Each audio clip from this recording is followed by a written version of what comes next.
into the pump, and if therefore on the high pressure side of the fuel system, if it breaks, it squirts it out at real high speed, and if it gets on the exhaust hot fast, it can burst the flames. I think that's a fuel pipe is what it'll be that's broken. I can't see any other way that thing. I mean, if it was oil coming out of the engine would have stopped before it got flaming like that. That's a fuel fire.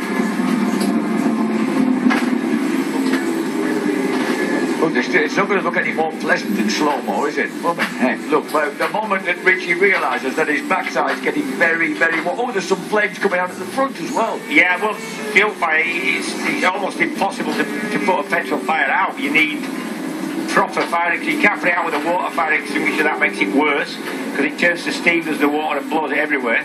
His father's not 12 feet from us in the adjoining booth. This must be not a very pleasant experience for him. I know, it's coming out the front as well, though. Yeah, so it's the fact that the airbox is underneath there, so actually there's fire in the airbox.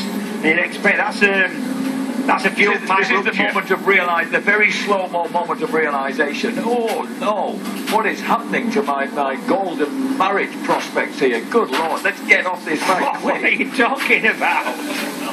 Poor Taylor. It's no time for joking.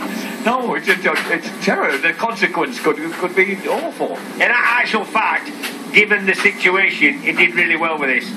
He did really well with this. As soon as he gets on the grass and the landing's going to be a bit soft, he jumps off it. It's a dramatic... Don't get a lot more dramatic. Events. So he is now at this point. Taylor's thinking the exit plan is jump off. But he's probably still going at a fair pace in real time, James, at this point. Now the safety cars, they're taking its lights out.